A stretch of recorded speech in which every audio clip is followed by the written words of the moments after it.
Pledge of allegiance. I pledge allegiance to the flag of the United States of America and to the republic for which it stands, one nation, under God, indivisible, with liberty and justice for all. Thank you. Arlene, can you do roll call, please? Certainly. Francis J. Bach, Here. James C. Grimes, Yes. William F. Taylor, Present. yep. John Aldridge, Here. yes, I see you. Ben Dollinger, okay. Rick Drew, Here. hi Rick, okay. Tim Garneau, Mike Martinson, Here. and Susan McGraw-Keeber. Present. Thank you. So we're waiting on Ben and Tim? Okay. Well, we won't be waiting on them. Hopefully they'll be joining us. Thank you. I think Ben just joined us, no? BPD? I'm here. I'm thinking Hi, too, Ben. yes. Thank you, Ben. Hey, guys. Hey, Ben. Yeah. All right, so let's move on. We'll go to public comment, but I think we're going to start with John Jilnicki. I think there's been some changes to the seaplane legislation. John? Right. Pursuant to your previous request, there's a change. If you have the last emailed version of it, you'll see it highlighted in yellow in the whereas clauses. It's an additional whereas noting that the amendment will not impede any rights of the trustees of the freeholders and commonality of the town of East Hampton may possess now or in the future, whether of ownership or management concerning the bottomlands within the area described in this amendment. So that's basically just confirming that there's no intent to in any way impede the trustees' authority over the bottomlands under the waterways that are covered by the proposed amendment. And as you recall, the amendment is just to, it prohibits helicopters from and seaplanes from taking off or landing within the town waterways. They have to land at the designated landing locations, which are the airports within the township. And also, that is the exact language that Chris Carrillo wanted John to include in the amendment. So yes, that's true. And I'd like yes, to. You're here? I am here. Hi, Susan. Hi. I know we discussed this legislation once a couple meetings ago, and we already know John's done a great job drafting the legislation on this one. I think we're adequately protected and don't want to do any over lawyering here. So I think it's time to get on with it with the seaplane legislation. Nice job, John. All right, thank you. So I would like to make a motion to pass the amended legislation to the Chapter 73 aircraft of the town code regulating operation of seaplanes in waters subject to the town of East Hampton's jurisdiction. The town is looking for a letter of support. Is there a second? Yeah, I'll second it. Okay. Let's do a roll call vote. Arlene, can you do the roll call? I don't have the list, sorry. Sure. Okay, roll call vote. We have Francis Bach, Yes. Jim Grimes, Yes. Bill Taylor, Yes. John Aldridge, Yes. Ben Dollinger, Yes. Rick Drew, Yes. Tim Garneau, I believe, is he absent? And then Yes. Mike Martinson Yes. and Susan McGraw-Keeber. Yes. Yes. And I just have a quick question. Who seconded the motion? Was it you, Rick? I thought I heard believe Bill so. Taylor. Okay. I'm Yeah, I sorry? heard Rick. Okay. Thank you, Susan, for that. Okay. All right. Thank you Thanks, so much, John. John, for coming tonight. No, my pleasure. My pleasure. Appreciate it. Absolutely. Anytime. We'll Hey, Eric. get that out to you this week, okay? Very good. Thank you. Appreciate All it. right. All right. Have a Take care. great night, John. You Thanks, too. John. Thanks. Bye-bye. All right. Next up, we have Scott Bluedorn. Is he on the line somewhere? There is no callers on the line. Okay. So we'll skip. Scott DeBriner's not here either? Yeah, Scott's here. Hey, Francis, it's Eric. Eric, oh, you're here first, Scott. Yep. Scott and I Okay, are both here. great. How are you, Eric? I'm good, guys. Good to see you. The whole new world, I guess. Yeah. So, what do we got going? Scott, do you want to introduce the Sure, I'll introduce the project. Do you want me to take your place over there? Take my place. All right. The podium, whatever. So, greetings, fellow trustees. Hey, Scott, how are you? I'm speaking from Eric's office.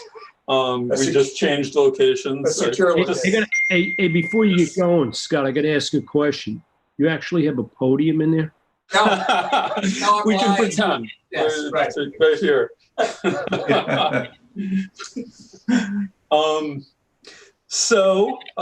This is a plain vanilla wetlands restoration. We're proposing to cut down a small stand of Phragmites. It will be cut in stages. After the second stage, when the Phragmites declines in population, it will be replanted with native wetland species. Jim Grimes is our contractor. He prepared the plans. He will have to abstain from voting on this. I met with Rick Drew on the property about 2 weeks ago, explained the proposal to him. I did not, there weren't too many concerns expressed at that time. Willing to discuss further aspects of the proposal. It's really a minor proposal. I don't want to try to make it any bigger than it is. It's the stand of Phragmites is less than 4,000 square feet. Scott, is this the property at 24 West End? 24 West End Road. Okay. It's under construction right now. There's a house being built. And they're also proposing 125-foot wide buffer? Well, point of clarification on that. Okay. That's not part of our proposal because it is our understanding that that aspect of that planting is beyond your jurisdiction. It's already been approved by the Village Zoning Board of Appeals. I submitted that plan to you, that approved plan for the 125-foot buffer as a courtesy. That part of the project currently exists as lawn area, and that all lawn area is going to be removed and replanted with a plan that Ed Hollander proposed and was approved by the village. Well, Hey, Scott, it's this is Rick. really appreciated that they're going to that level. Thank you. You're welcome. Go ahead, Rick. Hey, sorry, Francis. Thank you. Hey, Scott, I just had a question on submitting parts of the plan. I mean, our responsibility is to look at the whole project. So I'm not really sure I understand the statement of providing something to us as a courtesy. If I may interrupt just for a second, you do have a caller waiting. Well, actually, Eric Brown probably could speak to the issue of jurisdiction. We take no issue with you guys looking at that aspect of the proposal, but I don't think we want to go into jurisdictional issues now.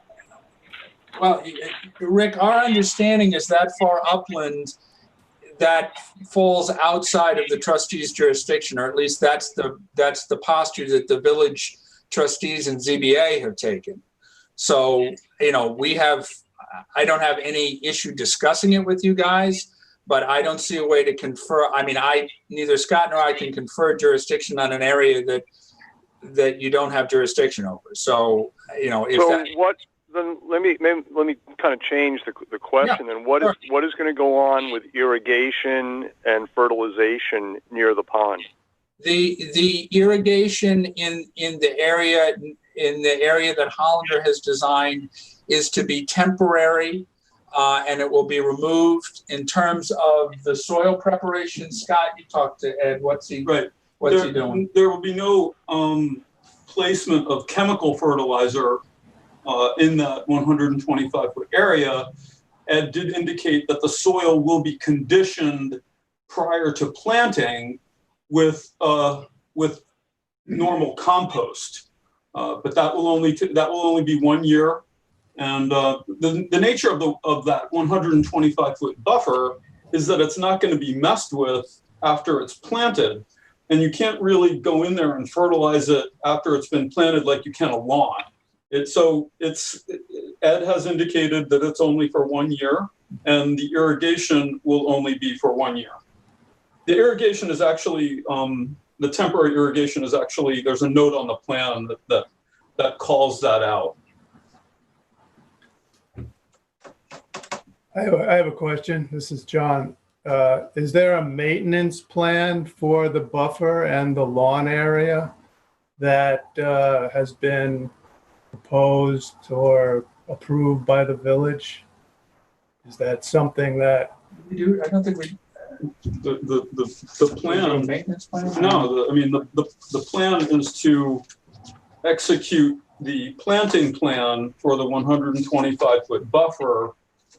The maintenance, there isn't a maintenance plan other than to maintain the existing plants within that 125-foot buffer. So I guess, John, the answer is if all the plants die, then we're going to have to go back but there's nothing. I mean, they're not supposed to go in there to begin with. I mean, once the buffer is established, it will either, survive or it won't. Yeah, what I'd like to know, I guess, is there going to be any holding back on fertilization? I think the answer to that is yes. Yeah. It's only going to be, the soil is going to be conditioned 1 year prior to the planting, and then that's it. Right. And that's with a non-chemical fertilizer?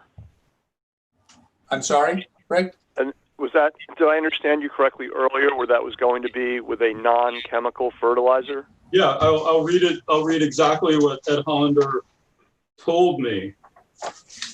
You need more light? No, it's okay. He says, just temporary irrigation, compost and soil amendments may be included at planting, but no chemical fertilizers will be used.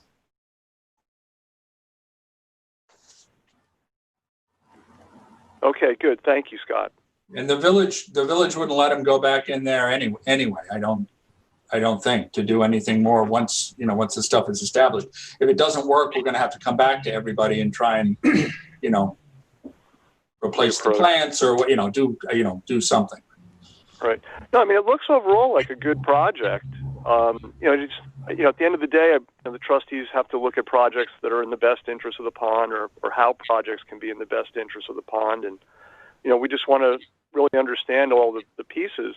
It looks like a nice improvement over some of the neighboring properties that aren't embracing the buffer.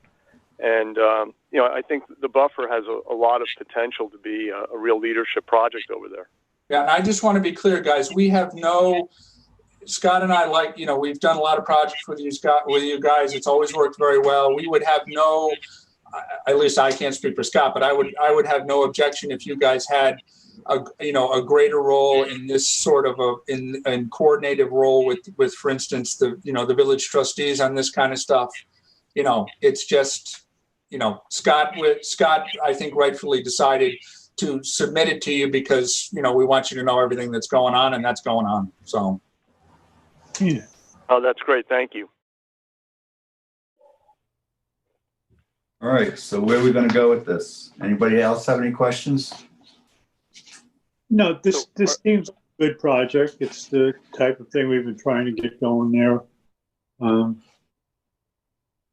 Are you guys looking to get started on this? Yeah, actually, we have an application. The proposal that you have in front of you has already been approved by the DEC. It's been approved by the village. You're the only regulatory agency that's left. So the plan is to get this going probably now next spring. Okay. Okay. Well, I think it's a good project overall, and it sets a nice precedent for some upcoming projects that are going to be in the area. So I'd like to make a motion to issue the permit for 24 West End Road. I'll Yeah, second. Susan? I'll second it. Seconding? I will second it. Okay. Arlene, roll call, please. Arlene? I'm here. Okay. So, Francis Cox, Yes? James Grimes. I recuse. Okay, recused. William Taylor, Yes. John Aldred, Yes. Ben Dollinger, Yes. Rick Drew. Yes. Okay, I'll take out Tim and Mike No, Martinson. Tim's here. Tim's here, Tim, Arlene. hello. I'm Tim. here. Tim. I'm sorry, I lost the service at one point in time, and now I'm here, and I say yes. Great, thank you, Tim. Mike Martinson Yes. and Susan McGraw-Keeper, who made the motion. Susan? Yes. Yep. Okay. Okay. All in favor, no one against. Thank you. Thank you very All much, right. everybody. Thanks, guys. Hopefully someday we'll get to Thank see you. you in real life again. Yeah. All right. Have a great night. Have a good night. Thanks very much Take for care, guys. everybody. Have a nice night. Good night. All right. Bye. Can I just add something, not to this? I mean, we've approved this, but as a follow-up, what have we interacted with the village about long-term maintenance of lawns and plantings to try to stress Yes. of fertilization and irrigation? And do we have some kind of a working understanding so that when the village does give their approvals, they kind of try to weigh in on these things? Hey, John, what's happened here is the earlier applications, I can talk now, it's not related to this. Yeah, no, that's why I wanted to bring it up now. But most recent project, the village is very much requiring, as part of the application, a management plan for 5 years on the properties after implementation, because there have been problems in the past with the follow-up and the ultimate product. So the most I agree. This project was, I believe, Eric, you can probably speak to it, was approved a year or so ago, wasn't it? Yeah, it was, guys. Yeah.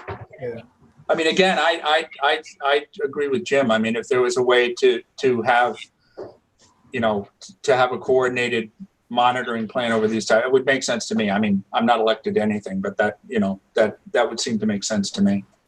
And the reason I bring it up is because, we had that terrible bloom in the cove this summer, and I actually kayaked in there after the bloom left, and I hadn't really kayaked through there in a long time, but the difference in some of the properties is just sort of stunning. And you can kind of, as you kayak down the cove, you can see properties that seem to be being staged for development, and there's undeveloped properties, and obviously they're probably going to be developed. And if that cove is going to be lined with emerald green lawns, that doesn't bode well for the future of that part of the pond. So Now, there's a lot of work to be done on the shoreline, John, for sure. Yeah, And a lot of properties still need to be updated. right. Okay, Okay, thanks. ready to move on? We do have a caller still waiting, just to let you know. Okay, I skipped over Mr. Batter, so I need to go back to that before I take the caller. I think this is Scott Ludorn. No. Oh, well, Scott's here now? Well, that is on the caller ID, but again, I cannot confirm it's him. All right, let's just get through the Batter property first, and then we'll go to Scott. Okay? Your choice. Yes. All right, so we have a ZBA hearing for Vader, owner of lots 8N and 9N at Lazy Point, 272 Shore Road, Suffolk County Tax Map 300-084-5-03.1. Application to repair and allow an existing 740 square foot deck, 66-foot retaining wall to remain, and to replace a 64 square foot shed on the waterfront parcel. Who's been working with the Batters on this? I have been. Jim.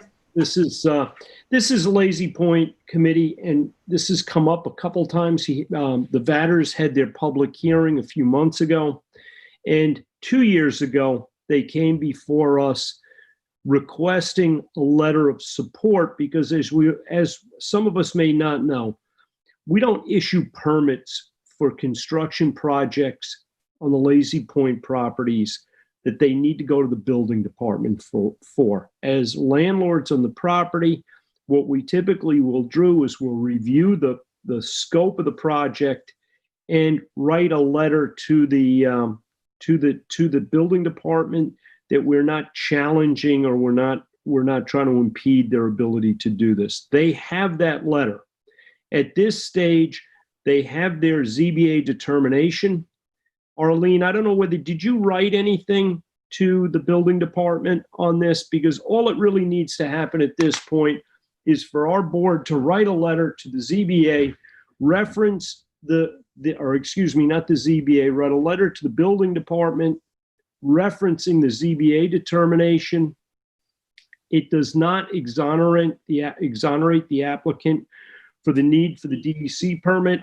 And I believe I received in my mail today a copy of the leaseholder's application to the DEC. So if Chris Vatter is on, maybe he would like to speak to his project. I am on the phone. Thank you.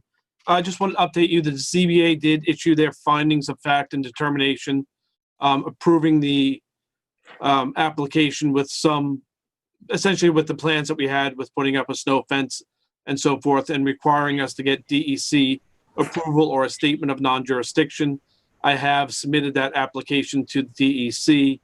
I believe it was on September 9th. I did get a response surprisingly very quickly from DEC with a case number. I believe it was the next day, or it might have been Friday that I sent the application. And then on Monday, I got the DEC notification with their file number. So that's essentially where we are right now. Obviously no work will be undertaken until we get the DEC approval or statement of non-jurisdiction, and we go back to the town and get an updated permit or building permit or whatever building permit they require of us. Okay. Have we been voting on letters, Jim? I think we've been let's just go into a vote maybe. Guys, I'm not sure that this is something that should necessarily require a vote. If anybody wants to give some input here, I think this is the time to do it. I think what we should probably do in cases like this, we essentially have already approved it, is just to cross the T by sending a letter to Ann Glennon in this case, referencing the ZBA determination. The town is not going to issue a building permit on this, as Mr. Vatter stated, until he hears back from the DEC and can convey that information over to them. So we're not risking anything by sending a letter regarding this. Okay, does anybody else have questions? Yeah, I just have one question. I mean, it sounds like we've heard the details of this before, and correct me if I'm wrong about that, Jim, but if we have, I don't remember what they were, but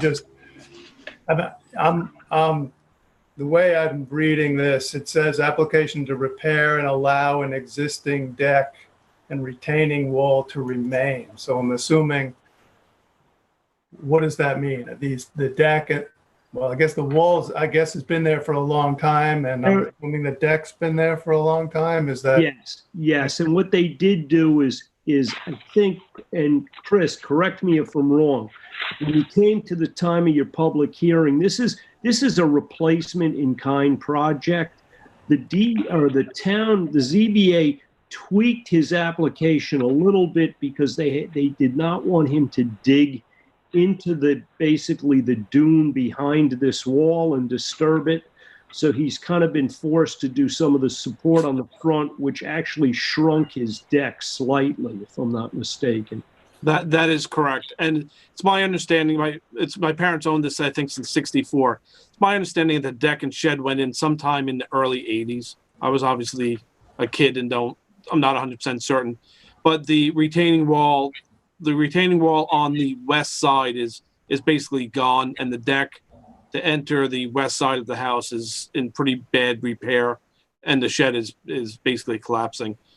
So that's what we're asking, to put the retaining wall back, which is not necessarily holding up the dune, but is, as a kid, there was no dune there. There was a retaining wall and no dune, not a very big dune. So I think we're just trying to put it back. The ZBA wants us to actually move the retaining wall right in front of the existing retaining wall, and not to put, I apologize, I'm not going to use the right word, but I think they want us to dig straight down to put the retaining wall in and not run dead runners back into the dune. Yeah. I think it's called a post down dead man.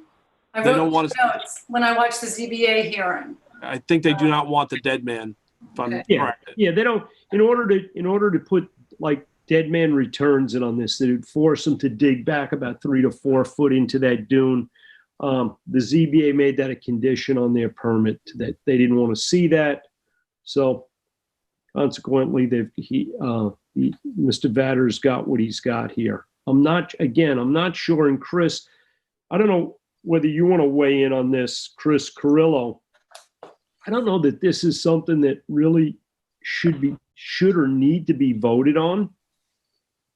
It really is just a matter of sending a memo over to the building department. But if the board members feel this is something that deserves a vote, by all means, let's. How about if we just ask if there's anyone opposed to this project? What exactly do the trustees have in place right now? A previous approval or a previous letter of support? Yes. That was 2017, I believe. So really, we're just asking to sort of re-up, for lack of a better term, the existing letter of support? Actually, Chris, it's a re-up, but it's also basically, my thought was to tie it to the ZBA determination, so there's no ambiguity as to what we were supporting. I just don't see a reason why not. Let's cover our butts and, might as well go ahead. We have a quorum here. So if you guys are in support of it enough, let's go ahead and put it to a vote. Okay, well, if that's the case, I'd like to make a motion to approve this. And I'll second it. Okay, Arlene? Hi, sure. Roll call, please. Francis Fox, Yes. Jim Grimes, Yes. Bill Taylor, Yes. John Aldred, Yes. Ben Dollinger, Yes. Rick Drew, Yes. Jim Garneau, Yes. Mike Martinson, Yes. and Susan McGraw-Steber. Yes. Okay, thank you. We can get that out tomorrow, Mr. Vatter. Thank you very much. I appreciate everyone's help. Thank you very much. Thanks for coming in. Good night. Thank you. And when I get the DEC information, I'll forward it to everyone. Wonderful. Thanks. Great. Thank you again. Bye-bye. Good night. All right. Matt? Yes. You say there's a caller on the line. Does it show up as Scott Bluedorn? It does show up as Scott Bluedorn. Let's bring him on. All right, Please. please stand by.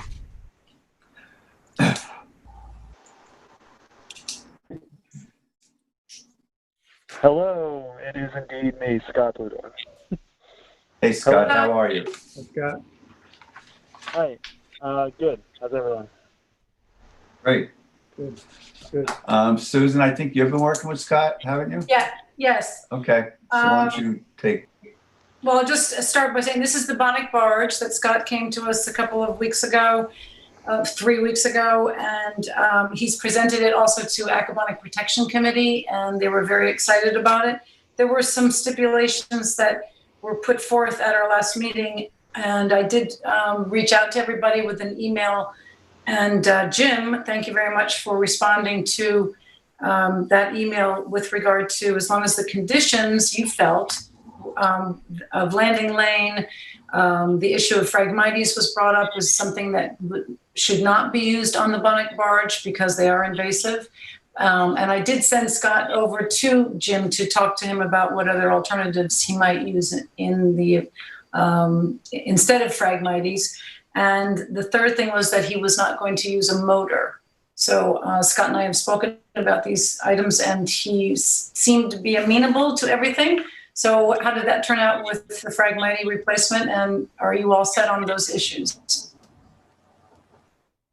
Scott? Scott, what did you ultimately settle on there? Yeah, so there's not going to be any outboard, so it'll be unpowered. And I thought I'd go with Jim's suggestion of Spartina or switchgrass, any kind of native grass instead of the Phragmites. And I don't know, what was the other issue? Landing lane, the location? Landing lane, yeah. No, I'd love to do a landing lane. That makes no sense to me. So those are all in my updated plan now. Would you kindly send us the amendment with those items included so that we have it for our file, Scott? Yeah, absolutely. I think what I did last week, or maybe maybe that didn't connect. I had a final kind of proposal including those things, but I can resend it. Okay, you might have sent it to APC instead before their meeting last week. But at any rate, if you send that to us for our files, that would be great. Okay, yeah, I can do that. And do we want to take a vote on this evening then? Because I think your goal is October 18 and 19 to have it built and installed. Yeah. And then you also wanted to, if I recall correctly, have it on exhibit for a week. Yeah. Okay. Okay. Hey, this may sound like a dumb question. Do we need to give him a mooring permit for this? I don't think it has to be an official permit. I think no. Question is, should we give him a mooring permit or a duck line permit? Well, other people are hunting in the area, so he should be marked on the map probably. Can I tell you, I'd like to make a motion that we issue a duck line permit then on this. I think that's a good idea. I'll second that. Okay. Scott, would you add that into your spec sheet then for us, that you will also be obtaining a duck line mooring, a mooring permit? Yep. No, we won't need. He won't need both. He won't need both. If he, Okay. I think Rick's notes are a good one. We are coming into the hunting season. Be nice if this thing is documented, whether it's a art barge or it's a duck line. Let's call it a duck line, so we don't find ourselves in an uncomfortable situation here where somebody shows up or applies for a duck line permit and finds that Scott's taken his place. Yep. Okay, so we have a motion and a second, correct? Yes. All right. Jim, Elaine, roll call, please. Sure. Francis Fox, Yes. Jim Grimes, Yes. Bill Taylor, Yes. Don Aldred, Yes. Ben Dollinger, Yes. Rick Drew, Yes. Tim Garneau? Tim? Come back. He said he had a problem Come back to earlier. Okay. Mike Martinson Yes. and Susan McGraw-Kleber. Yes. I'll keep Tim, absent from this vote. We do not have a duck blind. There isn't someone that's getting a duck blind that's in that exact spot. They're all further out and around the bend, so he won't interfere with any of the hunters. Okay. Great. Okay, Scott, there you go. Great. Thank you all very much. Then I will add that into the final document I'll send you all, and I think that's that. Do I need anything else then? No, when you get the a notice from is the Parish Art Museum going to create a poster of any kind for this? Yeah, they will. Yep. Okay, when you get that, would you send it to us? Yeah. All right. Sure. Okay, great. All right. We look forward to seeing it. Great. Yes, me too. Thank you very much. Thank you. Thank you, All right, Scott. take care. Bye-bye. Thank you. All right, so I believe we next have Philip Way on. Philip, are you here? He's his audio was silent. Just give him I don't see it. He's there, he's muted. But I see his audio is silent. I was about to say oil. Okay. Let's see. You should be able to hear me now. There you go. There you are. How are you, Philip? I'm well. Thank you, guys. Good. First You I want to wanna- talk about the Acabonic culvert? I do. First, I want to thank Susan and Bill for helping remove all of the cinder blocks from the beach adjacent to Gerard Drive on the Gardener's Bay side. Thank you, guys, very much. You're very welcome. Yeah, you're I welcome. wanted this to be more of a discussion about what the trustees and maybe your constituents feel about the culvert. I can give you my opinion, but I wanted to get a consensus from you first. Well, the culvert is something that we have an actual responsibility to maintain based on the funding of that project, which predates this board, by the way. But we still have to continue to do that maintenance. So that's where we are. Is that a statutory obligation? Yes. It's part of the agreement of the grant. And how long does that extend for? Perpetuity, as far as I understand. Okay, well, that's news. So thank you for sharing that with us, Francis. Yeah, there's also some data from Dr. Gobler on the cove there if you would like to get more information on how it's impacting the water quality. We have data on that available. I'd like to see that because although I hope it is improving the water quality, what I've noticed from being here for really 56 years here on Acabonic is it has a major negative effect on the harbor. Specifically, it erodes the marsh because this harbor is not accustomed to the current that flows through. And I've noticed a lot of silting in the area near the culvert. As an example of that might very well be that the culvert fills up from nature's not expecting it or wanting it to be there. And that silting is filling up Acabonic Harbor in addition to what it's doing to filling up the culvert cut as it is. Yeah, the silting in Acabonic Harbor has been there for a long, long time. You know, Gerard Drive is a man-made road that connected a chain of islands. And I mean, that clam flat's been there forever. I know the Natural Resources Department 15 years ago did a study to see how much silt was in the bottom, and it's considerable. And this was prior to the culvert.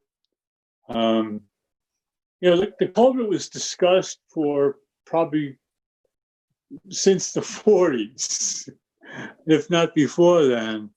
When they put the road in, a lot of people said that the road really degraded the harbor.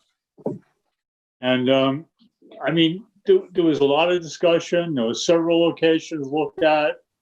It was kicked around by numerous trustee boards, and it was decided to put it here. At the time, we realized it was probably going to be, the town got like something in the neighborhood of an $800,000 iced tea grant and a transportation grant that does specify that the project will be maintained. And, my feeling is that it has a beneficial effect on the harbor. I hope you're right, but I'm not sure there's really been any science there. Has there been, Mr. Taylor?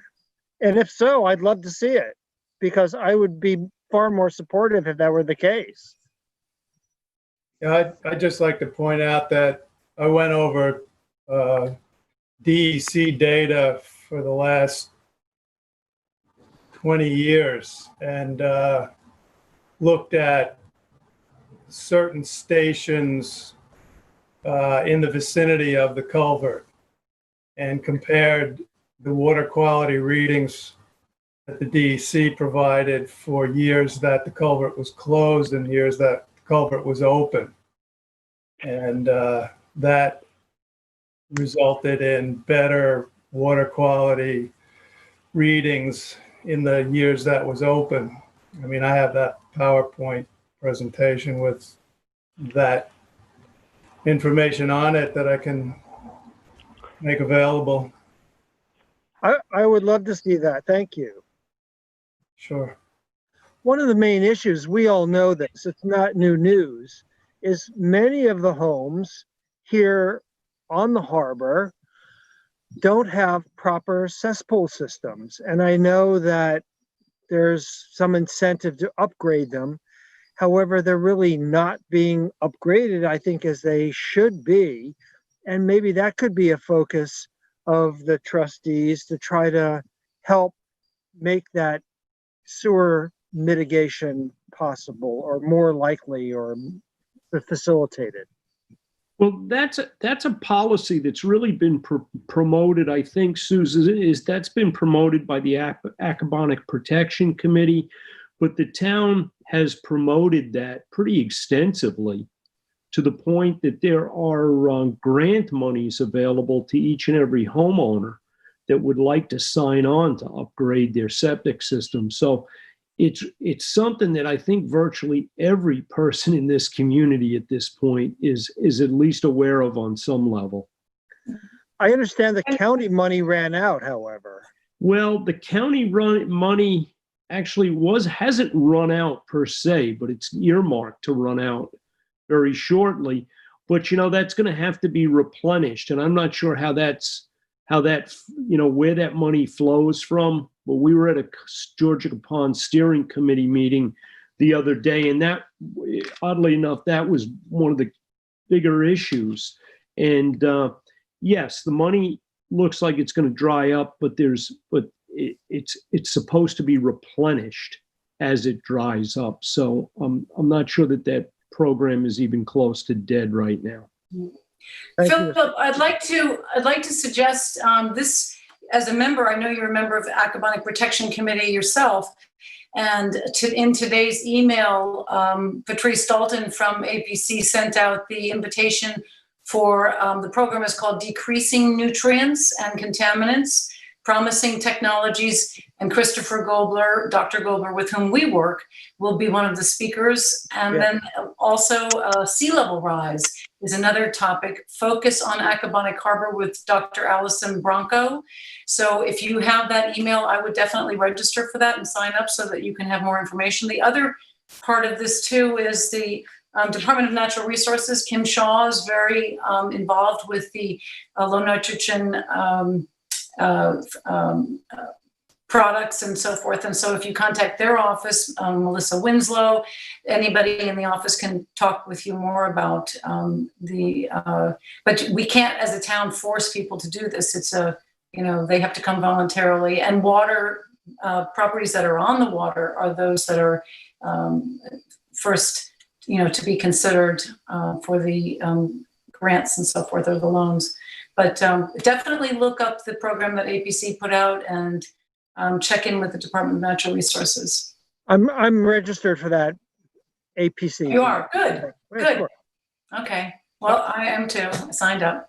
And I think I sent everybody today the same information if anyone from our board wants to sign up. It's coming up soon on Wednesday. Wednesday, the 16th. Okay. I have a question for you, Mr. White. I've heard this before, you probably with the origin of it, about the erosion that's been caused by the culvert. I haven't never seen any documentation as to what that means exactly. Do you have something? Do you have a series of maps and showing, changes over time? Because if that's the case, and even if we decide to continue maintaining the culvert, that might be something that could be addressed. Well, John, I would invite you to visit my property here anytime, and you could see because I did have some demarcation of where the wetlands were, the marsh, and you could see where they are now, and it's a good 3 feet reduced. And I don't know what's happening on the other side because I'm here on the east side, right, which is Accabonac Harbor, Girard Drive, east side. But the west side could really be getting battered because, as you know, the winds from the bay strike the west side of Accabonac Harbor, and I have no way of measuring what's happening there, but I can tell you what's happening here, and I can show you firsthand. It's pretty significant, and it's actually very frightening because I know those marshes are not replacing at the rate that they're being eroded. And I can see big chunks of the marsh being tossed onto the beach in front of my house. Okay, I would like to see that. You're welcome anytime. Okay.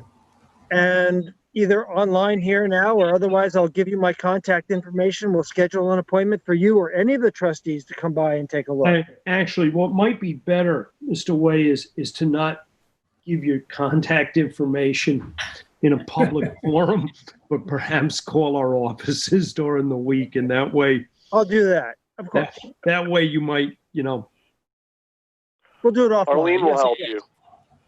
Okay, good. And I have Susan and Bill's contact information, so they have it. And maybe they could share it with you. Yeah, I'll get it through them. Well, hey, I'll send it out. Yeah, this has been a nice discussion because, Mr. Way, we're well aware of some of the major issues in Accabonac Harbor as well as Northwest Harbor. And hopefully in the future, and maybe not too distant future, we can start to come up with some comprehensive understandings of the problems, okay? Because it's very easy to point to things like erosion or declining water quality, but it's a little harder to demonstrate the cause and effect. And, one of the things that we're discovering is, over the years, there's been a lot of projects that have been developed, and there really truly hasn't been what I'd call engineering behind them. It was more an intuitive design. The boards, whether it was the trustee board or whether it was natural resources, which it wasn't a case of this culvert, it was done with all the best of intentions, but it was not necessarily an engineered project. And what we are trying to bring to the table now, and you may see it in some of our applications for dredging projects, of the days of just taking an aerial and scribbling in where we think we might like to see the dredging based on past dredging projects. We're doing this as more of a scientific basis, and we're engaging the services of a licensed engineer to do it. And what I'm hoping is, as we do these projects, that the results are better. But clearly for Accabonac, you've got issues arising, sea level and a marsh that could potentially be drowning. You've got the lack of the ability to dredge farther back into these areas. The county won't dredge non-beach compatible materials. There's a whole multitude of things that we understand that do need to be done, but it's gonna take a bit of time to put the pieces together. And hopefully in our lifetimes, we actually can bring this to fruition. Thank you, Mr. Grimes. That's great. I'm glad to hear your conviction.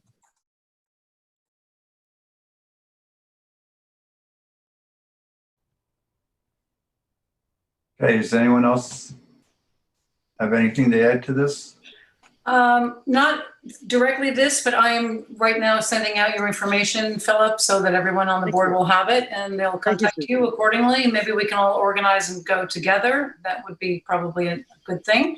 That'd be great. I wanted to just add, as long as we're on Accabonac, the Accabonac Protection Committee, at our last meeting, Ira Barocas asked us to give a letter of support for the Springs Improvement Society's application to CPF for the water quality grant funding of an innovative alternative sanitary system at Asheville Hall, and Accabonac Protection Committee just issued their letter of support as well. Okay, so that's it. Thank you so much for coming, Francis. Philip, and your friend was going to be on here this evening, but I don't know that he came on or not. Frank Moore. No, Dr. Moore didn't make it apparently, but okay. I'll let him know that I spoke on his behalf because he and I feel the same way. We're neighbors here on Accabonac. Okay. And you can always go on to LTV and see this program again repeatedly as often as you wish. So if Dr. Moore would like to watch it, he can go to ltv.org. Thank you, Susan. All right. Thanks for your turn. Thank you, Philip. Have a good evening. You too. Thank you.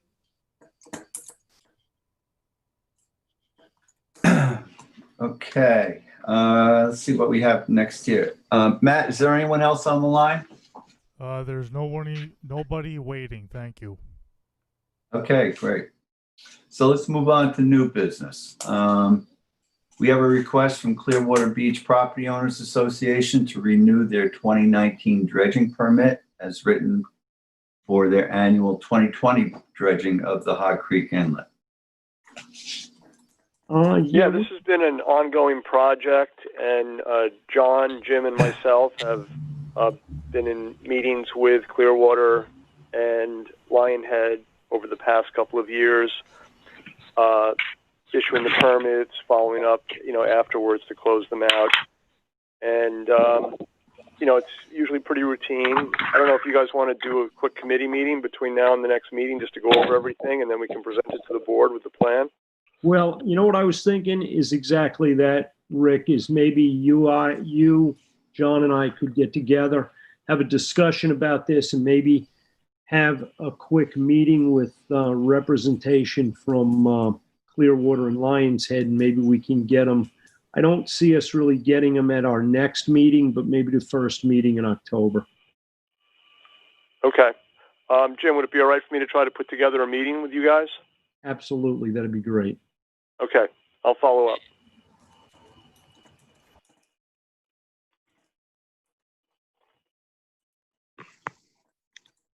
Francis, you're muted. Francis, you're muted. Hi. Yeah, I know. I have a visitor in here. Oh. Okay. All right. Next on the list of new business is discuss purchasing a new pump out boat for Montauk. Late this afternoon, we were notified that we've received a $60,000 grant from the New York State Environmental Facilities Corporation towards that purchase, and it's good for 1 year. So I think we need to put a committee together to design this boat. Well, actually, there's not a whole hell of a lot of designing to be done here. We have basically two price quotes, same manufacturer on the boat, 123-footer, 126-footer. The boats in the fleet at this point are all 23-footers, I believe. Bill, correct me if I'm wrong. No, that's right. And they've served well. We got them from the same company. They've served well, and Bill's right, but you know what? They're getting a little long in the tooth.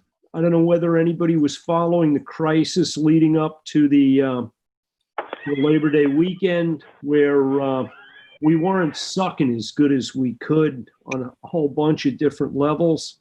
And then when we finally got to sucking pretty good, we had sucked too much, and the tank was filled down at the Coast Guard station, which created basically a effluent crisis on Monday of Labor Day weekend. I kind of got stuck in this a little bit and found myself basically up to my ass in it. And what I would like to do is, as quickly as possible, is basically begin to orchestrate the purchase of a new boat. Well, the one thing that did come to light this summer is it wasn't a matter of having a backup boat as it was. We really had enough work out there. We could have had the two boats running in Montauk. I did talk to the company that we got these boats from, and they will take back a boat and refit it. And I wonder if that $35,000 like maintenance grant allowance would cover a refit on our boat right now. Just so you know, new boat's about a little over $105,000. A refit is typically between $12,000 and $15,000. We have a $60,000 grant commitment right now on the purchase of a new vessel. But it looks like when I read that grant, it looks like there's a $35,000 amount out there for maintenance and stuff on these things. And I wonder if we could apply that maintenance grant. I think we go through a lot of refit. Arlene, don't we go through a lot of that money already? In the past, we get money back for the operating, the $5,000 per boat, and we've done the new boat. But it just came to light, Bill, you asked me to inquire about COVID money or any extra money, and it turns out there is a third option of up to $35,000 for a rebuild of a broken part, some sort of thing like that, like rebuilding the boat. And I'm glad that we all worked together on this, because this is paying. I wasn't aware of it before. The trustees had never gone for the rebuild grant, so that would be in addition to the $60,000. I think there's also some funding available from the Community Preservation Fund. So, I mean, what happened this year is this COVID crisis caused a tripling in the amount of boating activity and people using their facilities. And I guess there's no way of guaranteeing it's not going to drop off a little bit, but we really have to put a program together this off season to be ready for next year, because it could very well be exactly the same. Yeah, Bill, it looks like a good boating year is on tap for next year already.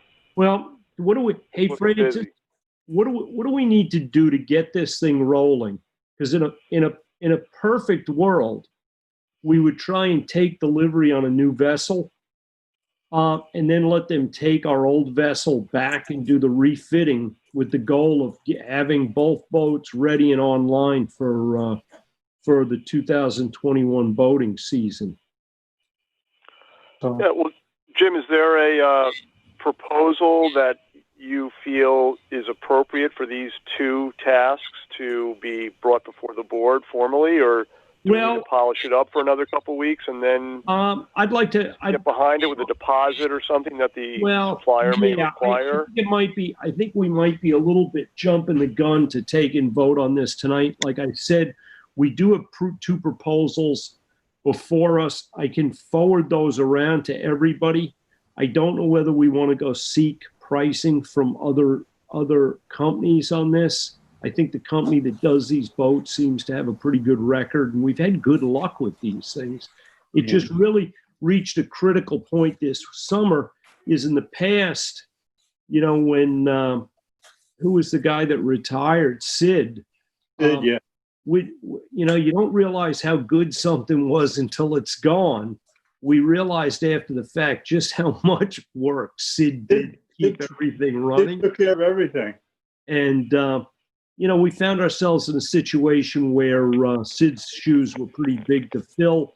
I do want to thank Briggs and some of the other members of the team there, because once we got the parts, everything went together pretty well. The guys really jumped in and got the boats running. And, you know, there's been what I've seen a real sincere commitment on the part of the people that have been working, doing this stuff, to do a good job. And, you know, it's sad sometimes when, you know, you realize that we've been asking them to do a good job with equipment that's literally falling apart, you know, where you're sending a guy to work in the morning and basically we want you to punch your time clock in, pick up a roll of duct tape and some paper towels and hope for the best through the rest of the day.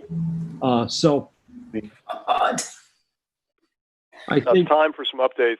Yeah, but and you know, right now we just put around $6,000 in parts and materials in. We do have some backup stuff. We have a pump that we took off of the boat that I'd like to get us rebuilt. And I think our goal really should be is the understanding that this is a real operation. And like any operation, it needs maintenance and it needs backup. And if we can be basically poise ourselves for that next year, that's what I think would be great. The only thing I want to add is we may have to go through a bidding process on these boats, you know, to purchase. So that's a complication. Let's look into that. That's right. a big that complication. So let's look into that. So Jim, you're going to forward some information around, and we'll. Oh yeah, I've got the price next meeting stuff and the spec sheets that that were sent from the company, and I'll forward those over to everybody. I think, if I'm not mistaken, didn't we receive that today from Arlene? Spec sheets, some photographs. Did she send that to everybody? Yes, I have it. I got it. I'm not sure everybody got it. Did everybody get it, Arlene? Yes, I think so. I got it. Yeah. Okay. Well, then there you go. Look, I did it already. Thanks, Arlene. Actually, it was sent yesterday, September 13th. Jim, about the rebuild of the old boat, you mentioned that it's $12,000 to $15,000 figure. Is that, did they quote you that, or? No, they didn't quote. You know what? It was an informal discussion in that I asked the guy, I said, listen, do you ever do refits on these boats? He goes, yeah, it's a big part of our business. I said, well, if I got to go back to our board, what's the typical, you know, cost? He said, it really depends on what they're replacing. But as a rule, they're gel coating decks. They really try and get the boats in as like new condition as they can. And he says, it's really not that bad. Usually runs around 12 to 15 grand. I know that number cannot include things like repowering the boat. Well, that's what I was saying. Or that. But I think what it does probably maybe include is wiring harness, things like that. New pump. In this case, the boat we're talking about has a brand new pump on it, has a brand new set of valves on it. So how's the engine? How old is the engine? Well, I think, did we replace the engine on this one, or was it the one? No, it's the one in 3 Mile Harbor. I think the engine in the boat in Montauk is 5 or 6 years old. All right. So, you know, we may be, John, it may be a case where we're looking at something like that, where we preemptively take that engine out of service and buy a new engine and get this thing so that we, you know, I think one thing that came to light this summer is what we thought was backup materials that we had on hand that were usable. In reality, were not. Okay, a lot of that stuff that we thought was backup materials was really stuff that should have been thrown out, that there may have been some little fitting or something on it that had value, but the piece itself was shot. You know, we got into that with hoses. There was a spare pump in the basement of the trustee building there in the storage area. And it was, you know, that was shot when it was taken out, you know, so, you know, we really need to if we're going to run this, let's run it professionally. And I mean, I think your idea is a good one. I think we could move ahead as quickly as we can on a new purchase and then pursue this rebuild as a backup boat. But I think a lot of it's contingent on whether that $30,000 grant is applicable to a rebuild. You know, Jim, sorry. Yes, it is. I believe it is. I spoke. Seems like it would be. Jim, I have a question on the quotes. I'm just noticing there are two different sizes of boats here. Is there one in particular that you think we should? We have the 23. We have the 23 footers now. Okay. The 26 have more volume, but there might be a problem using them, getting them in and out of the marinas. well, I think, and you know what, Bill, I talked to a couple of the operators, and the consensus seemed to be, as this was for Montauk anyway, is the distances that they were running, their cycle times going back and forth were such that the larger capacity, and that's all you're getting with a bigger boat, it's the same pump. It's just a bigger boat with a larger holding tank. You know, it's a difference between 400 gallons and 650 gallons. And the guys in Montauk didn't think the larger capacity really came into play, that the 400s were just fine. Yeah, not to mention that the 26-foot boat is 75% more cost than the 23. Well, listen, you know, but I kind of like the way that 26-footer looked. It comes with a much more of a new plastic smell in the 23-footer. But no, I agree, John. Going back to my question, wouldn't we want to buy a larger holding tank? It's up 650 gallons because we do have so many more boats in the. Well, yeah, but the thing in Montauk is you're only traveling a couple miles at the most.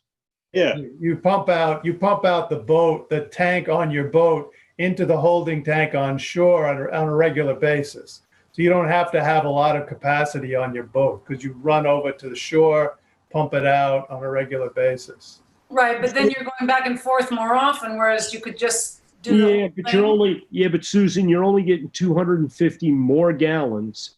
And just keep in mind, the grant is for $60,000 total.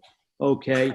23-foot boat's $105,000. Right. A 26-foot boat is what, $185,000? 182,750. Yeah. Okay. I'm sorry. I was a few. That's okay. No, you're. I can't believe you remember the numbers at all. Okay. But you know, and that's. I'm going to be honest, Susan. I thought, well, listen, we probably do need a bigger boat. But talking to the guys, they said there's a maneuvering issue with a 26-foot boat that even though it's only a few foot bigger, it's an issue. And the fact is they're literally running a few hundred yards to. They're used to driving the 23-footer now? Well, Is that what we have? That's what we have. Plus on the 26-footer, you have two twin 200 horsepower engines, which is hardly necessary in Lake Montauk. Okay. Yeah. So gas guzzlers. Yeah. Well, maintenance, you know, just everything. And you know, additional expense, everything. The one thing that I'm looking at here is if we're going to go and we're going to get another boat, and we've already got these same style, these same manufacturer boats, there's a level of standardization here that when you're buying spare parts and when you're buying maintenance items, you're buying the same item, okay? You're not fitting to something different. So whether you're talking about fuel filters, whether you're talking about hoses, it's all the same. It's all the same kind of stuff, and it's just a little easier. If we develop the pump out operations to a point that we think we need that, well, this isn't going to be the last boat we're buying. Yeah. You know, there's another opportunity for funds. The Community Preservation Fund will put money out for this. I spoke to them, and they wanted us to try and get other grant, the other grant first. Yeah. I have a question, Francis. For Francis, why do you say we might have to go through the bid process? I don't recall that we've ever talked about that before. I just think this is a major purchase, and I just want to confirm that we can go with the manufacturer of the boats that we're already using without having to go through a bidding process. We normally buy our boats from marine boat builders and where they're located, Warwick, Rhode Island. Or is this the company that we normally work with? Well, that's the one we have. Sorry? We only bought, we bought 2 boats that we got them both from the same company. Oh, okay. All right. Yeah. We're not using any town money for this, right? No, but we're using a state grant. It's a state grant. Are there stipulations in this grant? I read through it. There did not seem to be. Yeah. I haven't had a chance to read through it. I didn't. Just came in this afternoon. Yeah, I glanced through it, Francis. I didn't see it, but it's highly likely that it's there. But if you do have something like a state grant, if this company is on the state, like successful bidders. If this is on a state bid list. Right, then we just purchase it. Yeah, and let's look into that. Let's look into it. We can. Is this the same company that the East Hampton Marine Patrol would have purchased their boats from? No. Or the Shellfish Hatchery? No? Different company. This is a specialized boat that they build. Okay. So are we going to put this on hold table it until we have found out whether or not we're obligated to bid it out? Do tonight is let's put together a committee to vet this thing out. Well, not only that, we need to put together an application for CPF funds. All right. To pick up the remainder of the cost, if possible. I think we want to coordinate making sure that the coast, the tank at the Coast Guard station stays empty too. Well, listen, this came down to it being a very busy year. And I think everybody's sort of anticipation of when something would need to be done. If they were having it dumped once a week in years past and felt comfortable, well, this was a year that we kind of defied the years past thing. This was, this year was totally crazy. But I think we can coordinate that with Marine Patrol. Yeah. I mean, we had quite a few discussions about this. So let's get together and we'll try and coordinate the community preservation money and work that out. We kind of all agreed that the 23-foot boat is the one we want to go for, right? I think so, but you know what? We need to put a committee together now. Bill, you're already on the pump out boat committee. Yeah. I guess I'll volunteer for this. Do we have anybody? Who else is on the pump out boat committee? I am, and I would like to be involved with the boat committee. Okay, you got it. All right, Bill. maybe we could tap Rick when necessary with his, expertise and. Oh yeah, no. If you guys need a hand, I can help out too. If you guys want to do a conference call and go over the proposals, solidify the decision on the boat size, and go over the retrofit, I'm available to have a good discussion on it, and I have some good resources that we could draw upon if we needed to. So just let me know if you want. I can do a conference call in the evening, usually just about any day, if you guys want to chat in the next week or so. All right. Okay, so this committee is going to be Bill, Jim, Mike, and Rick. Is that what I understand? Yes. And I wrote that down. Okay. All right. You ready to move on? Yep. Okay, old business, 2020 largest clam contest.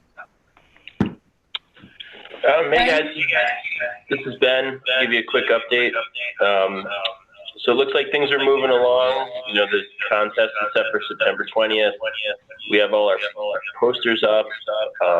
All the seafood shops should have everything they need for participants to go there and get bags to look for clams. We're getting a good amount of prizes from local businesses. Susan and I have been going around to a bunch of different spots. I think what else do we need, Susan? We're just going to get some pizza gift certificates. Well, I sent everybody an email to update everyone. Ben, you and I had talked about it. First of all, I'd like to say we got a very nice coverage from Hamptons.com. Ben was interviewed by the paper by TJ Clemente, and I sent the link out on that email, so if you want to take a look. Ben, congratulations. It was a very nice article. Thank you. Good job. Ben said we've posted signs at various different stores around town. We still have some, I believe there are still some posters in the vestibule. If there are remaining signs, if you have a special shop that you would be able to post it, please do, because this year is going to be obviously a lot different than last, and we have to coordinate a lot more as a result. So I wanted to know if anybody had posted signs other than where I have, and you can read it in the email if you go back to September 11th on a Friday. Also prizes. I was thinking of different ideas, and I did reach out to John. I reached out to Shellfish Hatchery, but I did enumerate the things that I've brought. We thought this year that we would help our businesses because of the pandemic. It's been very hard on a lot of people, a lot of shopkeepers. So wherever we can, we'd like to purchase. And if not, if people want to donate, that's terrific too. But if we can purchase, that would be terrific. We're giving back to the community in that way and supporting our shopkeepers. The press release, I drafted the instructions for how to film your video for this event and then send it in. We have a release form that Chris Carrillo, our attorney, created so that we can actually use the footage, and it's going to be edited and put on LTV when it's finished. The East Hampton Star, the Independent, the East Hampton Press, event Hampton.com, and Hamptons.com have all been sent the press release and the poster and all the information. And so we also are doing some ads, right, Arlene, in the Star, I think? Yes, it is in the Star. I saw it. It looked great. Okay. I sent out our invitation and poster to the members of the East Hampton Town Board. So maybe those of you who have children, young children, or of kids, please, from Town Board, participate if you can. So here are some ideas I had. Perhaps we could get gift certificates from restaurants, delis, florists, gardening center, maybe some prepared oysters. Takeout dinners from places. Golden Eagle Art Store would be a great one. And I thought of swimming lessons maybe at the YMCA, and enrollment from the East Hampton Shellfish Hatchery, if that's possible. So Barley's going to get back to me on that. Pizzas. Last year I got, I think, 3 pizzas, and then we bought 3 pizzas. So if we could get gift certificates for pizzas. Ben, have you had any luck with that? Not yet. I'm going to do that tomorrow. Okay, great. I think. I'll go into the Golden Eagle too if you want. That's a good idea. Oh, that would be great. Yes, that would be wonderful. And I think, Jim, I heard that you were going to have some bottles of wine to donate. Arlene, is that right? No, I don't know what Jim is donating this year. Oh, okay. Just maybe buying a bottle.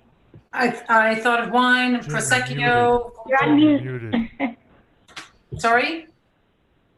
Jim was trying to say something. He was muted. No, I've donated like the photograph and stuff in the past. I'll continue to do that.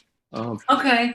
If anybody has things that they're donating, or please give us the list so then we know what we might need to fill in. So if you could just email me, that would be great, or email Ben. He's our chairperson. The clam weighers, for lack of a better word, not judges, because we're not judging. Thank you, Francis, but I just always had judges there. So, Jim, do you want to be on this? John, Ben, Francis? Do you want to be part of the weighing team of the clams? Yeah, I'm happy to be there. It'd be great. Do we know what time we're going to do that yet, Susan? We haven't established it. Why don't you and Jim and we can talk about that? We'll come up Okay, and then do we go on Sunday morning to pick up all the clams, or does that happen on Saturday night, afternoon somewhere? I think we'll have to discuss that again. The last day for them to dig them is the Saturday, the 19th. I think we've done it that morning in the past. In the morning, yes. Okay. Okay. So I have said to Arlene that I'll be happy to be at the trustee office with her to give away the prizes. I don't know exactly how this works just yet, but obviously we won't have the same setup, so we can't just hand them out. But anybody besides Ben, who else? Jim, are you going to be part of the weighing team? I'll help with the weighing. What is that, Sunday? It's Sunday? This Sunday. Yes. So we'll videotape this. I'll bring my little, iPhone as I always do, and we'll videotape you weighing them and then announcing the winner. And Ben, as the chairperson, I think if you can be there, that would be really helpful, because you should have the closing statement for the event. And Jim, you and I are on that committee, so we'll have a closing statement. And I can pick up the clams at Gosman's if there are any. Clams at Gosman's, okay.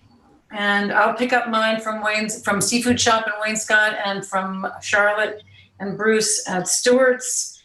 And what else did I have? I can do the Amagansett seafood. And you'll do Amagansett? Okay, so wherever okay, great.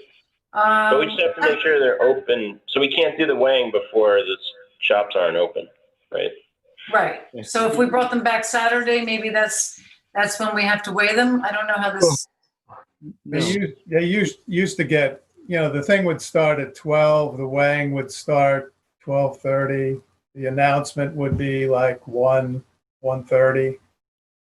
That's how that was the time frame of past. All right, but if we pick them up on Saturday, or we pick them up Sunday morning? We're gonna have to pick them up Sunday morning. Okay. Mm-hmm.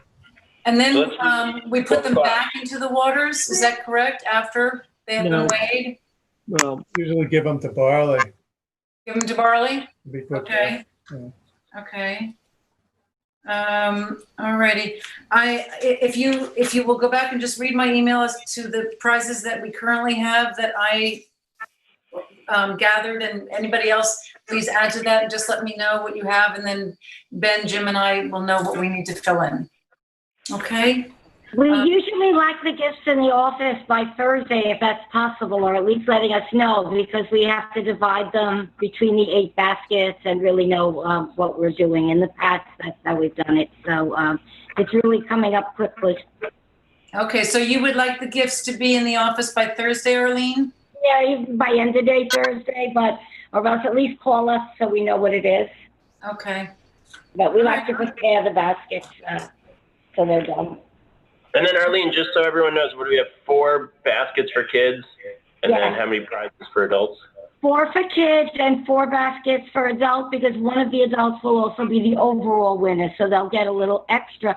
We really don't have we barely have anything for adults. We have 4 lobsters from Amagansett, and we have a Friends of Georgia Capon gave a large $150 gift certificate from Waynescott, and that's about it for adults. So, we'll maybe do some, a few things, but, so anyone has anything, as Jim said, the picture and, whatever else. I could donate a tray of oysters. Sorry? That'd be great. Oh, Would you like me to donate a tray of oysters? Yes. That's why I said some prepared oysters. That would be terrific, Mike. Mm-hmm. Okay, Maybe a oysters curly on the half shell delivered on a tray of ice. I'll put something together in writing for you to put in the basket. Terrific. Okay, Perfect. Thanks, thank you Mike. very much, Mike. Okay. All right, and I guess that's it for now. So I'll send out an email when we decide what time to meet on Sunday, right, Ben? Yep, And sounds good. Jim, anybody have a time problem on Sunday getting together? Anybody Nope. have anything? No? And I know that this probably can't happen, but do you think we could do a group shot Sunday? Do you think that the whole trustee board could come together for a group shot? We'd have to all stand probably 6 feet apart, right? In a very That's wide okay. We have a nice big lawn. Well, John, you're smiling.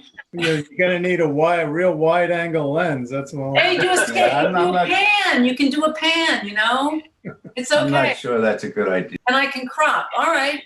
Well, I just thought it would be nice to have the whole It's team talking there. 9 people together, and you're gonna wear masks? Sure. That's the point. Okay. Yeah, let's table We'll that. talk about it. We'll talk about it. All right. Okay. So that's it. Thanks, everybody. Thanks, Susan. Thank you. All right, next on the list is Accabonac Inlet dredging. Bill, is that you? It's Jim and myself, and is it Bill as well? We got Drew Bennett sent over the permit. That's From not DEC. for Accabonac. No, that's not for Accabonac. That's for Fresh Pond. Fresh Pond. I'm sorry, I meant Fresh Pond. Excuse Yes, me. Bill's been in touch with the county about the Accabonac dredging. Accabonac. Yeah, my last conversation with the county, they're not quite sure exactly what they want to do. They want to try and do it in October. They were talking about possible hydraulic dredging now because they have some on the spots and a thing. So they're definitely on a thing. We sent them a letter requesting that they do something as soon as possible. And we'll be in touch with them later this week to see. They were kicking it around their chain of command there. And we definitely have to get something done pretty soon. Bill, are they committed to taking that point back? Well, that's what we're talking about, yeah. So I was asking them, why can't they just send an excavator out there? And they were talking about perhaps making a bigger project. So I sent them some emails, and we're going to follow up on it. They're talking about they can't do it until at least October because of the fish and wildlife people and birds. But October would be. I personally think we want to push them to try and do as much as they can with an excavator. Well, yeah, but Bill, if they're making a commitment to bring in a hydraulic dredge, certainly they're going to be able to do a more effective job with the hydraulic dredge. I wouldn't discourage them from that. No. Because you're really limited on a long reach excavator. You're very limited as to what you're going to get out of there. And if that's all we can get, yeah. But we're trying to push them right now to make sure that they put us first on the list. That's however they do it. When does the winter flounder window start? Is It's that like January? it has to be done in October, November, or the beginning, like December.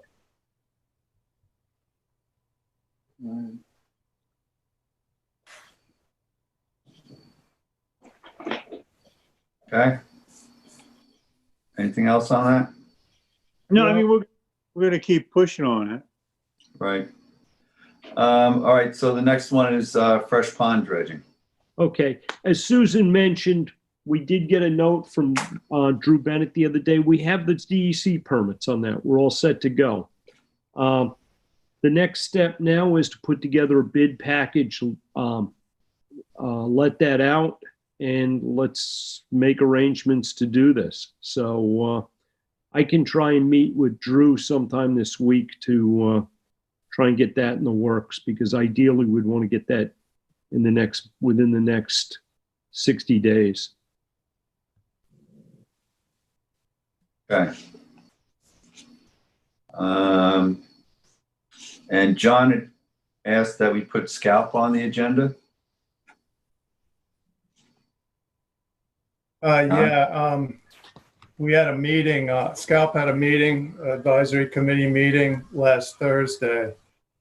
And I sent around a link to a survey that they put out to the advisory committee and the general public that has questions on it about various aspects of the administrative guidance aspects of the program, like eligibility requirements for lease applicants, lease application procedures, lease requirements, fees, things like that. So if anybody wants to take a look at that and respond, they're looking for wide feedback on that.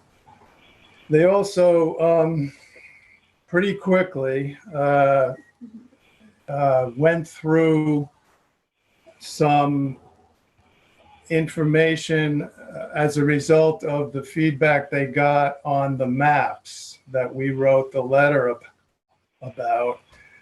And I'll just go over that briefly, quickly, if I can, as quickly as I can. Initially, the cultivation zone in the bay was about 30,000 acres. That's the 2009 cultivation zone that represented about 30,000 acres of about 110,000 acres total in the bay. That as a result of the feedback they got on the maps, that has been now cut back. That cultivation zone area has been cut back to about 17,000 acres. That 17,000 acres includes about 5,000 acres of existing oyster grants. So actual new lease areas, for people that don't have oyster grants, is down in the 15, 16, well, no, down in the 12,000 acre range. Let's see. So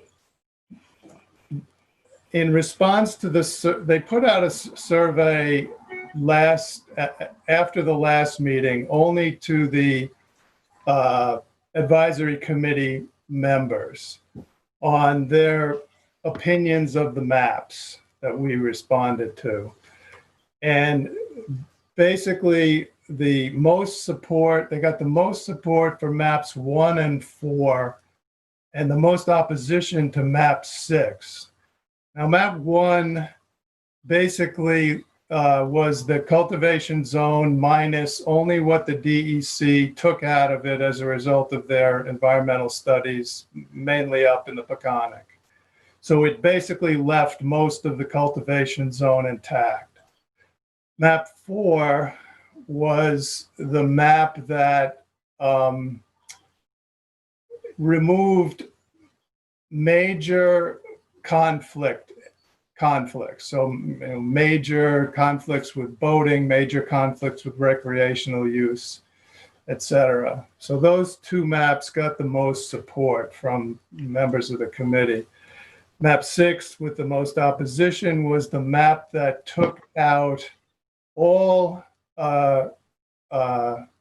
objections, and it basically eliminated most of the cultivation zone. Well, certainly eliminated all the cultivation zone in East Hampton except what already been leased.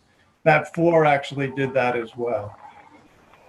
So that was the feedback from the maps, from the advisory committee members.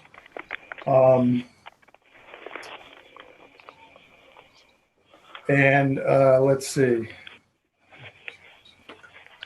So as I said, they eliminated about, went from 30,000 acres down to 17,000 acres in the cultivation zone. So they eliminated quite a bit of acreage. With respect to the map that proposed alternative sites that hadn't been in the cultivation zone before, those were the sites in Cherry Harbor, Northwest Harbor, Orient Harbor, Flanders, Little Peconic Bay, Pipes Cove. They did present sort of a proposed, very preliminary, it hasn't been published yet, it was just run by the committee and the public that was present at the meeting. They did propose some sites in there. First, however, let me back up a minute and give you the results of the survey on those sites. In other words, that was one of the questions on the survey for the advisory committee members also. How do you feel about this alternative cultivation zone in Cherry Harbor?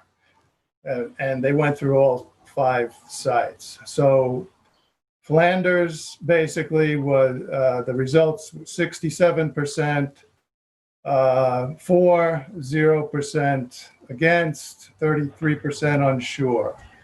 Pipes Cove up by Greenport, 75% for, 8% against, 17% unsure. Orient Harbor, 18% for, 64% against, 19% unsure. Northwest Harbor, 41% for, 41% against, 17% unsure. And Cherry Harbor, 67% for, 8% against, and 25% unsure.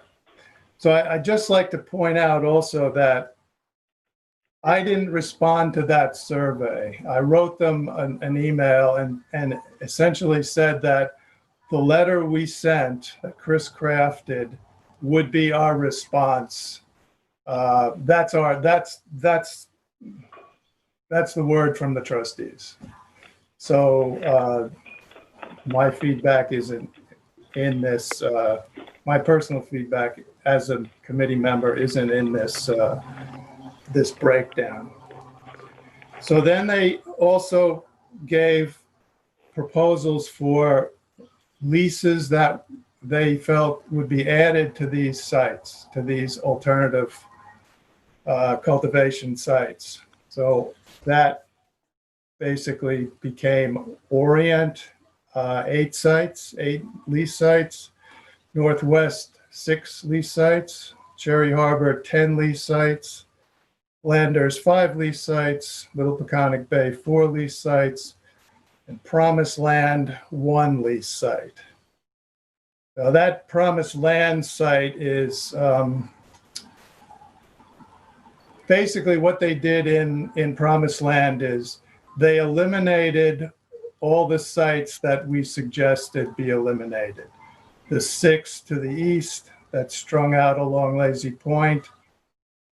They left Adams 2 sites because they're existing valid leases. They only left, the only other ones they left were the 6 sites off the fish farm and the old Smith Meal property. They eliminated all the sites in between those 6 and Adams site. So they removed 14 of the 22 sites from the existing cultivation zone in East Hampton. They added 1 site to the 6. There was enough room to put 1 site south of the westernmost row, and that wouldn't bump into the 1,000-foot exclusion zone. So that was the 1 site that was added to Promised Land, was there.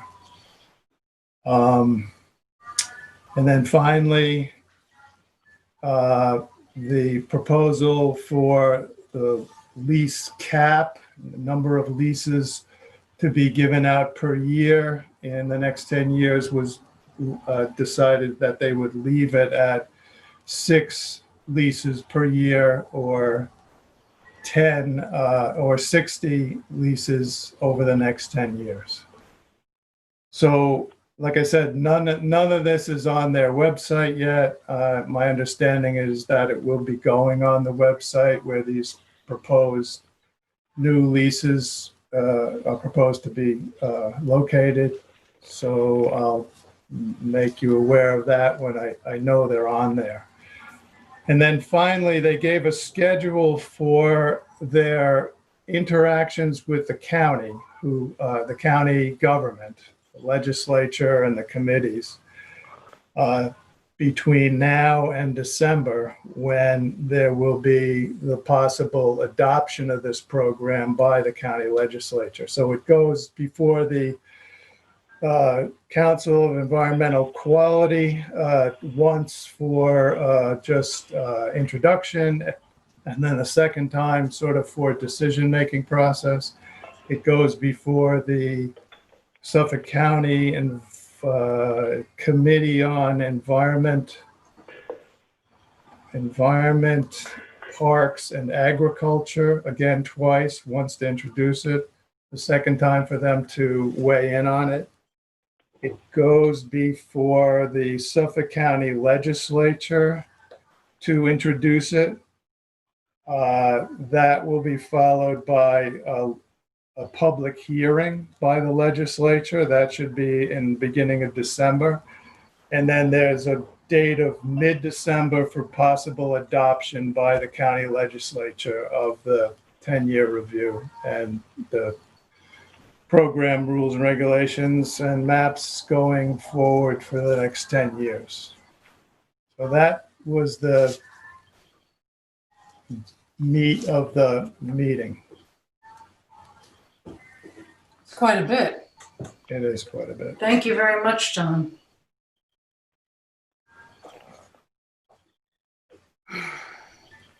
Anybody have any comments on that? Okay. Next we have roads. Rick?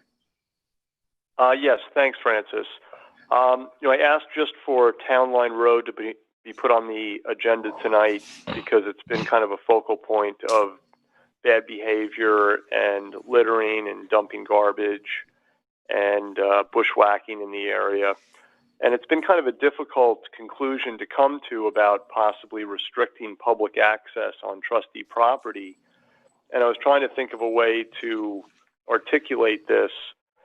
And maybe instead of restricting it, we're changing it, and the idea of possibly putting up a gate across the road and maybe making a small parking area. So we kind of change up the focus of the use in the area. So if people want to take a hike and go through the nature reserve properties that are up that way, or people want to do a cleanup or participate, there's kind of a safe place to use it. It can be signed properly. There can be mitts for the dogs, things like that.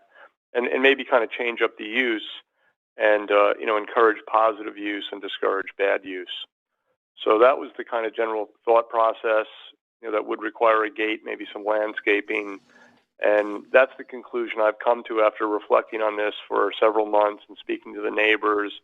They're continuing to call in, providing more information and videos and, information that I think is relevant to creating a safer environment down there. So I was hoping that some other members of the board might want to weigh in. Thank you. Hey, Rick, I was looking at that. I was looking at that today on some of the GIS maps. And it seems to me that our road's being used as an access, but this dumping is actually being done on adjacent properties along the road. Right. Some of it appears to be on town property, some of it on Suffolk County Water Authority property, and some of it was actually on the west side, which would be, I don't know who owns it over in Southampton. I think there's a small Southampton reserve over there. Yeah, so maybe we need to talk to those owners also about their properties being used as dumping grounds, and how do they want to address this? Right. No, we can certainly confer with them. I just was hoping that we could have a little bit of an impact because we are the access point, and by our taking providing some leadership there. If you think a little more homework's required, I would agree, and we can do that maybe between now and the next meeting or so. And I just thought it was time to start to move something forward with these various road issues, and this seemed to be an example that could be a model. Rick, could I just finish, Susan? Yes, I'm sorry, I didn't realize. No, it's fine. I had mentioned previously that there was someone interested in doing some cleanup over there. That has come to fruition, and they would like to do it like within the next week or so. So if you can, you and I talk about where this area is so that I can take them over and go look at it and work out the plan. Absolutely. Okay, great. Absolutely. Yep. I'll give you a call in the next day or so and get it dialed in. Okay, thanks. I have a couple of questions, Rick. Yes. What I wrote down your notes. The Trustee Road, I'm trying to, if I cross over 114 and I go onto Merchant's Path, at some point that becomes the dirt road. And I'm wondering, is there enough space? I like your idea because it sounds like a park and a hiking area, but is there enough space to create a parking area on our Trustee Road? And would it possibly? I mean, the Trustee property is usually about 50 to 60 feet wide. Right. So in theory, there should be room for a few spots, but we would have to be a little more accurate in, how we delineate it. Mm-hmm.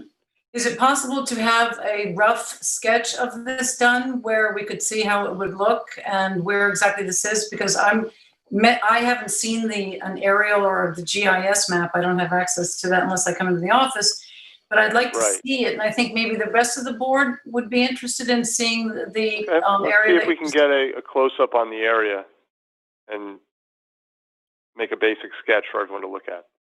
That would be terrific, and maybe present it to us either by email or, because I like the idea that it's a park situation. What is happening there? People are just driving through and clogging up the road? Emails from some of the neighbors. I don't know if you were on the email chain, but I can forward them to you. There was a video. There was some other, information. No, I was not on that. People racing down the dirt roads and so on and so forth. Okay, but it is open to the public. So how do we, then we would be closing it off with a gate? So it would only be open during a certain time? Well, discourage vehicle use and encourage pedestrian use, hiking, outdoor recreation, and a safe place to park your vehicle when you go there. And there's town property there. There's Southampton town property there. It's it should be more of a nature area than a four-wheeling kind of garbagey kind of party kind of area. Right. No, that sounds good. I'm just thinking it doesn't go all the way across. There is Merchant's Path that goes all the way across, if I recall correctly, over to the Sagaponic area. But a vehicle can drive by. There's the horse farm there, the stables. Yeah, so I'll try to put something together, Susan. Okay. There's also Merchant's Path right off 114 that maybe you're thinking of that heads in the same direction as Wainscott. Yes. I'm not sure if they connect. Yes, that's I would start at Merchant's Path from 114 and go across, and it does go through all the way through to Sagaponic Town Line Road, I think. But thank you, Rick. Okay. I look forward to it. All right, update next time.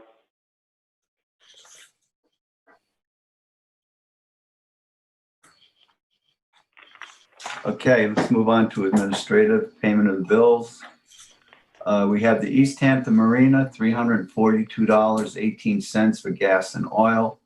Art plaque, $460.61 for the award plaques for the largest clam contest.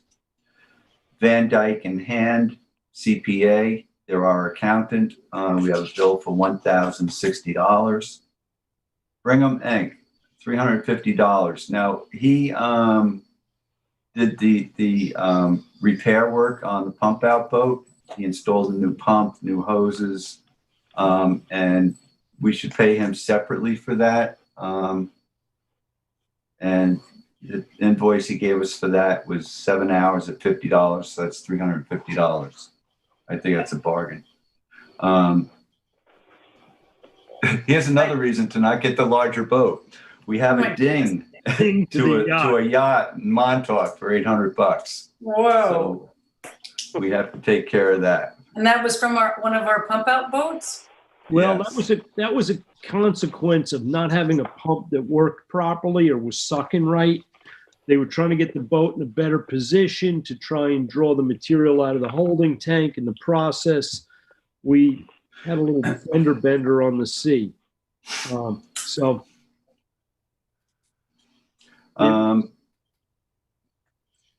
Yeah, so we have to pay for that repair. Or turn it Optimum. into our insurance, but I think it would be better to just write the check on it.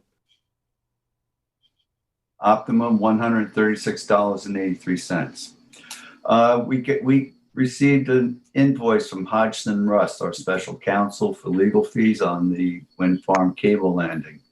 This invoice covers December 2nd, 2019 through March 31st, 2020. That invoice is $94,314.50. Montauk Marine Basin, $680.59 for gas and small supplies and parts.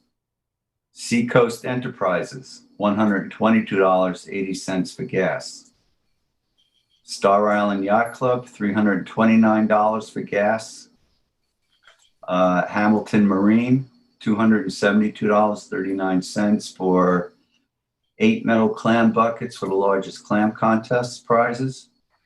And Staples, $34.64.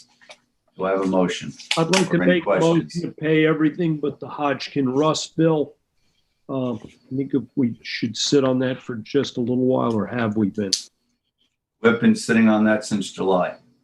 Okay. And we have received a newer one just this past week. So then I make a motion to pay all the bills. I'll second that. All in favor? Aye. Aye. Aye. Anyone opposed? Okay. All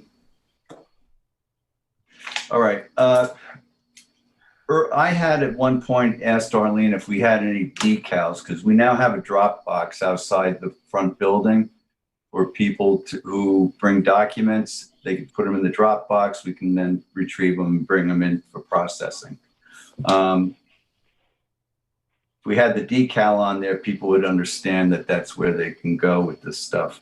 Arlene had looked into getting some decal logo decals, and 28-inch ones are $350. Are you guys interested in spending that money?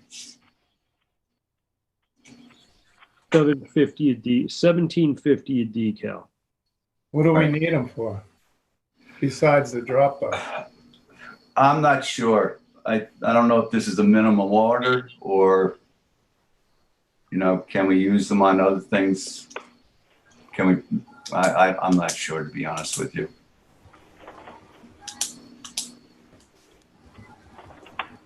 I was just inquiring to see if we had any around. Do we have other things that we could use them for in terms of the kayak racks? We already have something. No, that they goes won't. there, They won't work right? on that. It might be good enough to go on a pump out boat. And look nice. Some of those stickers are, if you want to order less, I'll just get a price. Is it a case where, Arlene, is it like a 20 minimum? No, it's not a minimum. I'm just trying to think, order 3 stickers for all the artwork. It is Montauk Printing, so they're working with us. So, I could see what they charge for 5 or something like that, or it might be nice to have some stickers. I don't put on our boxes or put around. Why don't I get a price for 5 and we could see where that goes? I mean, 17. Seems like a lot of money. It's custom. But if we don't have any other use for them, it's kind of frivolous. Well, could be. Yeah. Why don't we just put it on, just table that one? Sounds good. All right. Minutes, August 10th, 2020. I edited them and added, and so I'm fine with them. I think I did that a while ago, so. I make a motion to accept the minutes. For second? Second. All in favor? Aye. Aye. Aye. Aye. Anyone opposed? Okay. Financial report for the month ended July 30th, 2020, and for the month ended August 31st. Anybody have a chance to look at those? I took a look at the August one and had, asked Arlene a couple of questions about it. It looked okay to me. Comparables looked all right from last year, and I understood the outstanding figures that weren't comparables.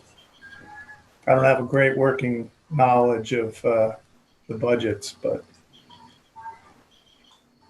so I'm willing to make a motion that we accept August and July. I'll second that. All in favor? Aye. Aye. Anyone opposed? Okay, does anybody have anything else they want to bring up tonight before we close? Yes. Yeah, for I'd the just like record, to there's say- no one on the line. Oh, there is no one? Thank you. There's no one on the line. I'd just like to update the kayak rack, recalcitrance on the kayak rack situation. It seemed, as of last check, there were only 3 boats that were on there unpermitted, and I've been in touch with Ed Michaels, and he's getting it together to get a day to come and pick them up. So that should be the last. We have to deal with that this year. Okay, great. Francis? Yes. I have one more thing also. I did Sure. speak to Steve Borner recently, and he has some updated information that he'd like to share with us this fall, and then hopefully a final presentation before year end. So either at the next meeting or the meeting after, I'd like to invite Steve in to chat with the board and share some new information with us. Good. Yeah, that'd be great. Okay. I'd like to go back to the kayak rack. I think the last meeting I may have asked if we would consider, and I'm not sure if we ended up voting on this or not, consider amending the kayak regulations where people had to make sure that their kayak or their paddleboard or whatever it is they're using on the rack was harnessed or secured to the rack so they don't blow away or people don't use them and leave them on the beach. Did we ever vote on that? I forget. I think my recollection is that was left as something we should get together with before the next season and, go over a variety of issues with the racks. Okay. Because it was also, what about canoes? What about paddle boards?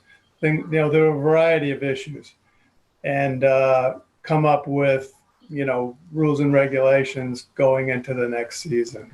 That's what I recall. Okay. About this. Just, I didn't remember. But I do think that that's an important thing, especially after I was up. I agree with various you. areas. I think that's something we definitely want to enact. Okay. But I think we should look at it more, look at other In aspects. general. Yeah. More general. Okay. Thank you. Thank you. Okay. Anybody else?